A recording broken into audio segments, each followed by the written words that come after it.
Okay, my name is Colin Levings. I'm a retired marine ecologist, currently working out of my home office in Lions Bay, British Columbia.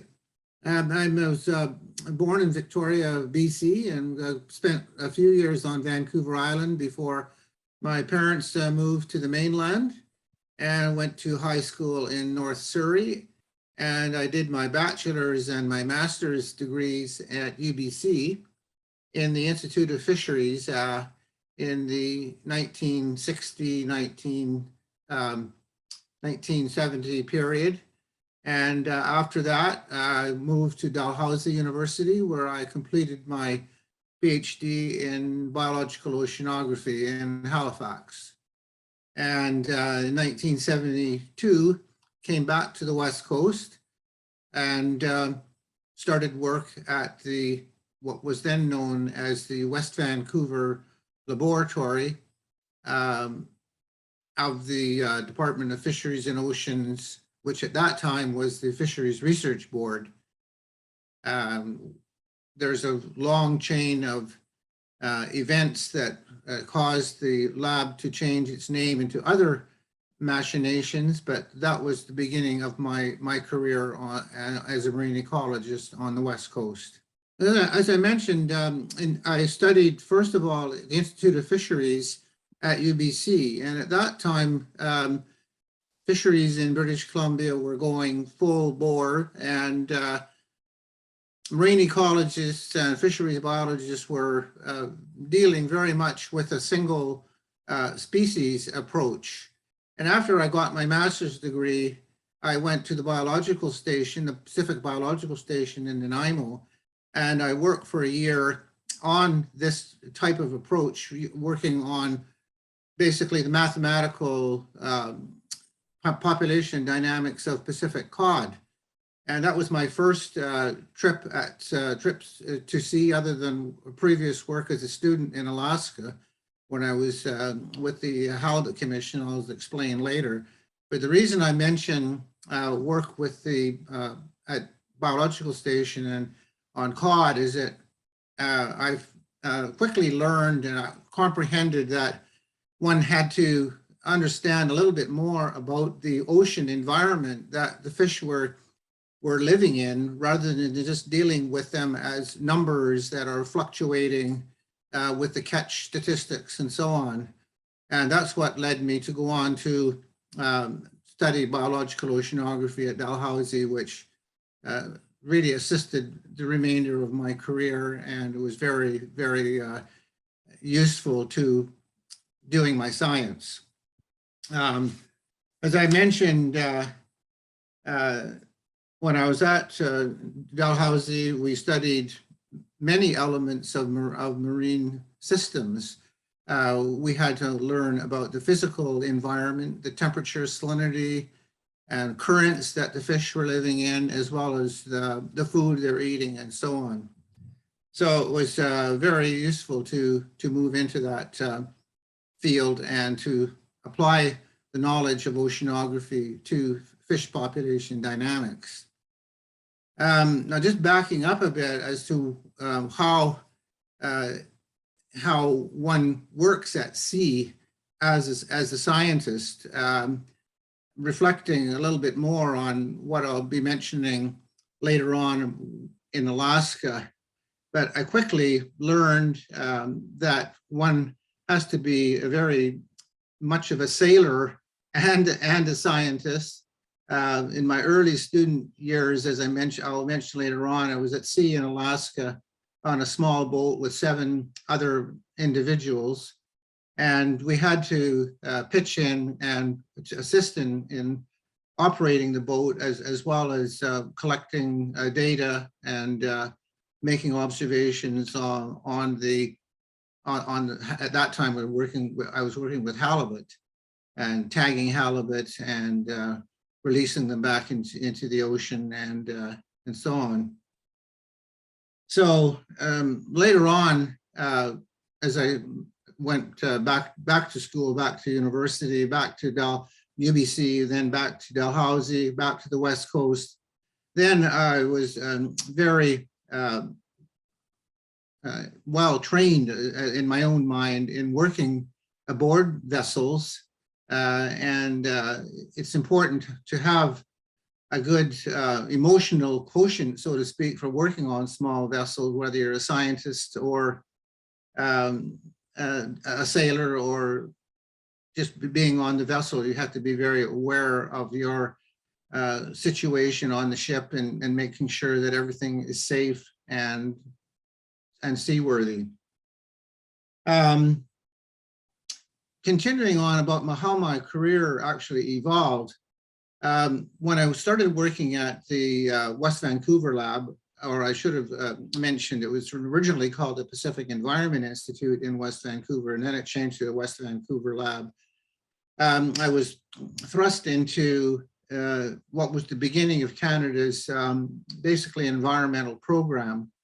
The first, at that time, the Department of Environment had just been formed, and the Fisheries Research Board was on its way out, so to speak, and environmental issues within fisheries were on the rise. And I was thrust into studies of habitats, specifically how young salmon habitat in estuaries. And my first project was, in fact, at the Squamish estuary here in Howe Sound. And as years progressed and as different projects became important, sometimes I worked offshore. For example, the Nestucca oil spill off the west coast of Vancouver Island, where I was tasked with being chief scientist on the Tully out of Institute of Ocean Sciences. From there to shore-based surveys up and down the coast, doing pollution studies on a wide variety of topics. I really had covered many of the issues of pulp mill pollution. I worked on the benthic effects of pulp mill pollution, and also involved in the long-term effects of the Britannia Beach mine on the Howe Sound environment. And so those were some of the projects I was involved with, both inshore and offshore. Okay, so one of the other academic adventures I didn't mention was in the fall of 1966. I was given the opportunity to go down to Monterey to Hopkins Marine Lab, which is a branch of Stanford University, and participate in a course on physical and biological oceanography. And the course was based on a ship called the Tia Vega, a fairly well-known sailing vessel.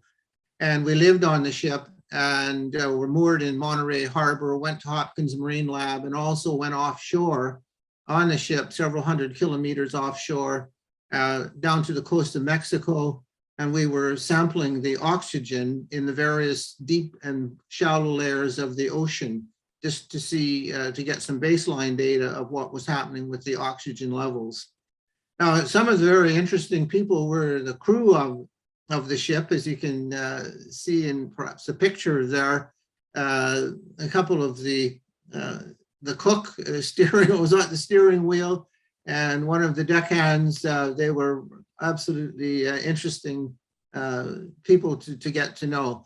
And one of the things I remember from that ship is that we were sailing, and I've forgotten what lee we were on, but the ship was listing to the side with the wind, and I definitely recall the sewage bubbling up through the showers. There was something wrong with the plumbing. So memories of that stuck in my mind, but just the general ambiance of being in Monterey and being with on the ship was just an amazing experience for me. So as I mentioned before, working at sea requires you to be basically a sailor, to be aware of your circumstances on the ship and your place on the ship with the other people on it. In terms of the things that have happened to me at sea, there have been, many small incidents that stick in my mind. Some of the larger ones were working offshore, obviously, where you're much more aware of being at sea, out of sight of land.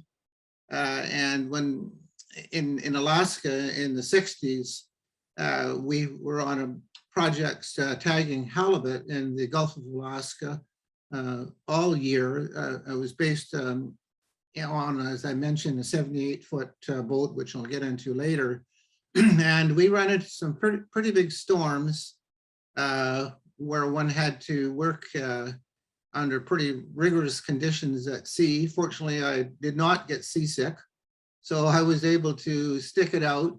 And for example, in November of 1962, we made, I think, 3 trips out of the harbor to do our work, which was trawling offshore, compared to, say, September, when we were out basically every day of the month.